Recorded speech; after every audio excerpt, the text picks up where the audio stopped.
श्रीमन्महागणाधिपतये नमः। श्रीसरस्वत्यै नमः। श्रीगुरुभ्यो नमः।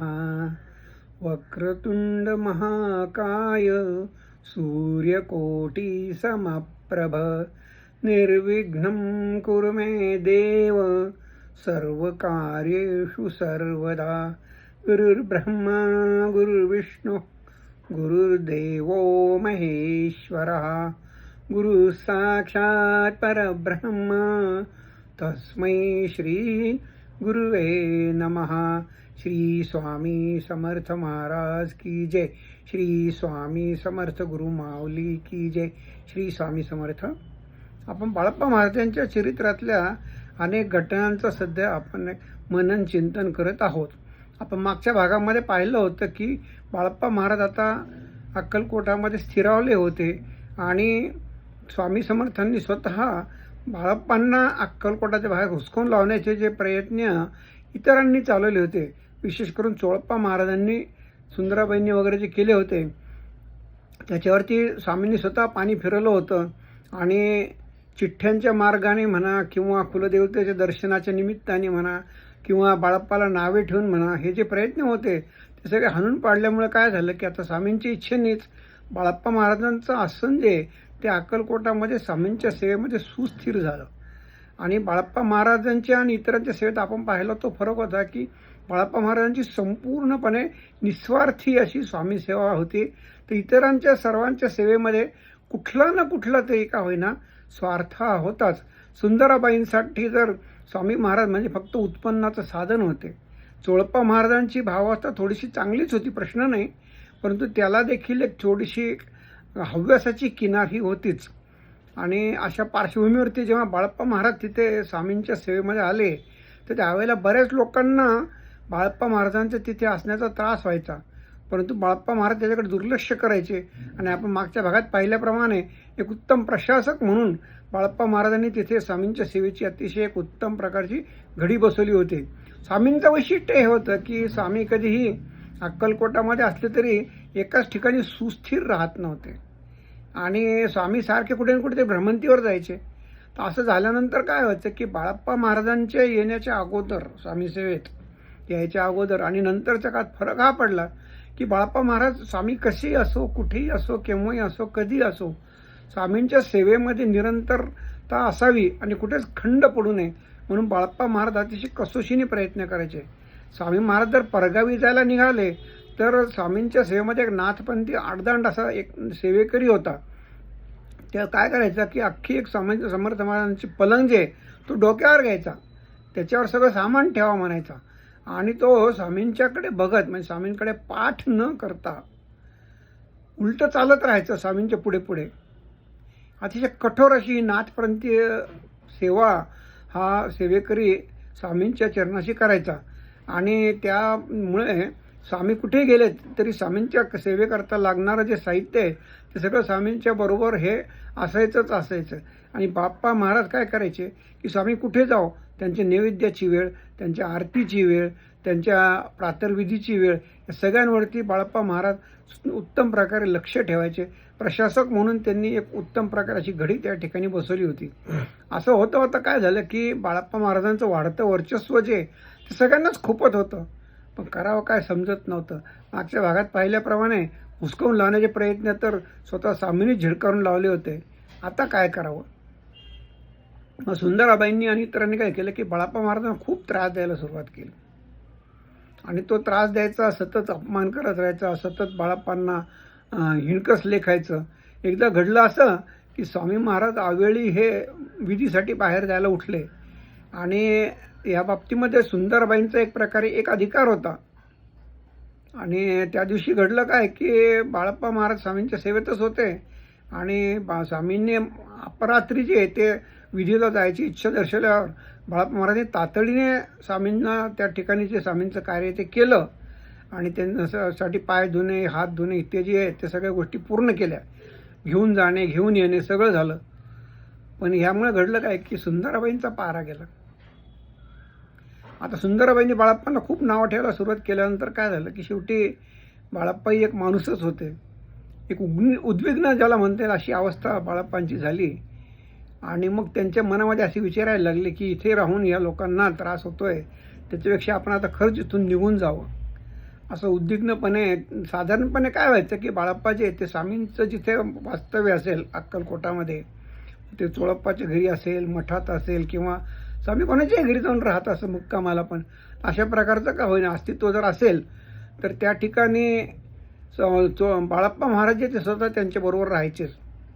परंतु त्या दिवशी घडलं असं की कधी नव्वत बाळप्पाचं जे मूळ मुक्कामाचं ठिकाण होतं, आपण मागच्या वेळेला की मुरुदेराच्या मंदिरामध्ये बाळप्पांनी त्यांचं बिऱ्हाड ठेवलं होतं, त्या ठिकाणी जाऊन बाळप्पा महाराज जे ते त्या दिवशी विश्रांतीला गेले. आणि उद्विग्नतेपोटी विचार मनात एकच होता की आता इथून जावं काय आणि स्वामी आपल्याला परवानगी देतील काय. बेचैन अवस्थेत बाळप्पांना रात्री निद्राही आली नाही. कसं तरी करत सकाळ उजाडली. स्वामी कुठेतरी त्या दिवशी एका भक्ताच्या घरी वरच्या मजल्यावरती थांबलेले होते. आणि सकाळी उठल्यावर बाळप्पा महाराज नेहमीच्या शिरस्त्याप्रमाणे पुन्हा स्वामींच्या सेवेसाठी बाहेर पडले. आणि स्वामी जिथे तिथे तपास घेत पोहोचल्यावर त्यांच्या लक्षात आलं की वरती स्वामी आहेत, त्या वरच्या मजल्यावरती थांबलेले आहेत. तर बाळप्पा जे जायला निघाले तेवढ्याच स्वामी ओरडले त्या भक्तांच्या नावाने, अरे हा बाळा येऊ लागला, हा जो माणूस येऊ लागला आहे ना, याला आसन दाखवा, बसायला आसन टाका म्हणे याला. आता तो जो सेवेकरी होता स्वामींच्या सेवेमध्ये, स्वामीची आज्ञाप्रमाण त्यांनी तिथे पटकन आसनाची व्यवस्था केली, व्याघ्रजीन वगैरे जे काय असेल ते सगळं आणून तिथे मांडून ठेवलं. आता स्वामींचं कधीही स्पष्ट बोलत नसत, सांकेतिक बोलत असत, पण स्वामींचे संकेत मात्र स्पष्ट असत. हे संकेत ज्याला उमजले त्याला आयुष्य समजलं अशी स्थिती होती. पण अशा स्थितीमध्ये असतानाच बाळप्पांना स्वामींचे संकेत समजले की आपल्याला जायला आज्ञा मिळणार नाही, म्हणून बाळ्या तुला बसायला सांगितलंय, आसन द्यायला सांगितलंय. स्वामींच्या अंतरंगातले भाव बाळप्पांनी तत्काळ ओळखले आणि बाळप्पा महाराजांनी स्वामींची आज्ञा शिरोधार्य मानली. त्यावेळेस ते आसनावर बसले. दिवस संपला, पुन्हा घरी आले, त्या बिऱ्हाडावरती आले. दुसरा दिवस बिऱ्हाडावरती मनामध्ये एकच मनन चिंतन चालू आहे की स्वामींनी इथे थांबायला सांगितलंय, मग करायचं कसं, कुठे बसायचं, काय करायचं. आसन दिले म्हणजे स्वामींना आपल्याकडनं काय अनुष्ठानाची अपेक्षा आहे का, काही सेवेची अपेक्षा आहे का, अशी अंतरंगात विचार येत असतानाच बाळप्पांना त्याशी स्वप्न दिसलं. झोपेमध्ये स्वप्नामध्ये स्वामी बाळप्पांना काय दिसलं, हाक्या मारुतीचं मंदिर.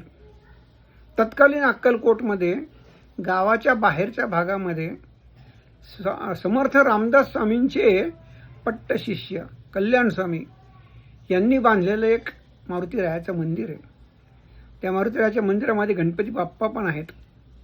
आणि ते मारुतीरायाचं मंदिर जे आहे ना, ते कसं आहे की समोर घरासारखं दिसतं, पण आत गेल्यानंतर खाली पायऱ्या उतरून जावं लागतं. आणि उतरून गेल्यानंतर असं वळून बघितल्यावर मग तिथे मारुतीरायासमोर प्रगट होतात, दिसतात. अशी त्या मंदिराची रचना आहे. स्वामींच्या कृपेने ते जाऊन बघायची संधी पण मला मिळाली आहे. मंदिर खरंच खूप सुंदर आहे. आणि त्या ठिकाणी बसल्यानंतर स्वामींच्या अस्तित्वाची कंपनं त्या ठिकाणी आजही जाणवतात. बाळप्पा महाराजांच्या तिथल्या तपश्चर्याची जी तपोभूमी आहे त्याचे स्पंदनं त्या ठिकाणी आजही जाणवतात. अशा या मंदिरामध्ये बाळप्पांना स्वप्नात दर्शन झालं की आता तुला इथे बसायचं आहे.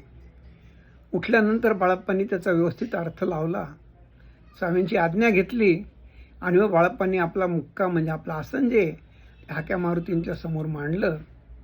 आणि मग स्वामी बाळप्पांनी जप करायचे, अनुष्ठान करायच्या हिशोबाने स्वामींचं दर्शन घेतलं आणि परवानगी मागितली. स्वामींनी काय शब्द उच्चारले, हिशोब ठेव बरं का बाळा, जपाचा हिशोब ठेव बाळ्या. असं बाळप्पांना केलेल्या जपाचा हिशोब करायचा आदेश देऊन स्वामींनी बाळप्पांना त्या ठिकाणी अनुष्ठान करायला सांगितलं. आणि अनुष्ठान सांगितल्याप्रमाणे हाक्या मारुतीच्या समोर बसून बाळप्पांनी त्यांच्या अनुष्ठानाला सुरुवात केली. सुरुवात केल्यानंतर सुरुवातीला काय की त्या ठिकाणी गणपती बाप्पा बसलेलेच होते.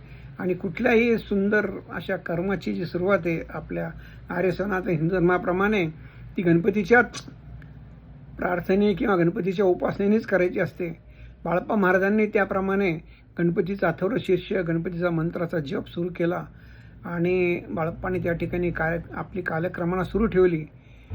तर त्यावरती जे घडलं ते असं, त्याच्याबद्दल आपण चिंतन जे आता पुढच्या आठवड्यात करूया. सगळं चिंतन एका दिवशी केलं तर लक्षात राहत नाही. खूप साऱ्या गोष्टी एकदम ऐकल्या तर थोडंसं त्यातलं विस्मरण व्हायला होतं. थोडं थोडं ऐकूयात, थोडं थोडं बघूयात, थोडं थोडं चिंतन करूयात, थोडं थोडं मनन करूयात. बाळप्पा आहे, समजायला काम खूप सोपं आहे, पण समजणं खूप अवघड आहे. अंतरंगामधून बाळप्पांची स्वामींची जी जोड जोडलेली होती, अटॅचमेंट होती, ती खरंच आपल्या समजुतीच्या पलीकडची आहे. पण तरी देखील समजून घ्यायचा प्रयत्न केला पाहिजे. त्याच्यातून आपल्याला काहीतरी समजलं पाहिजे. हा प्रयत्न आपण सुरू ठेवूयात. आज वाणीला विराम देऊयात. श्री स्वामी समर्थ. गुरुर्ब्रह्मा गुरुर्विष्णू गुरुर्देवो महेश्वरः गुरु साक्षात परब्रह्म तस्मै श्री गुरुवे नमः. श्री स्वामी समर्थ महाराज की जय. श्री स्वामी समर्थ गुरु माऊली की जय. श्री स्वामी समर्थ.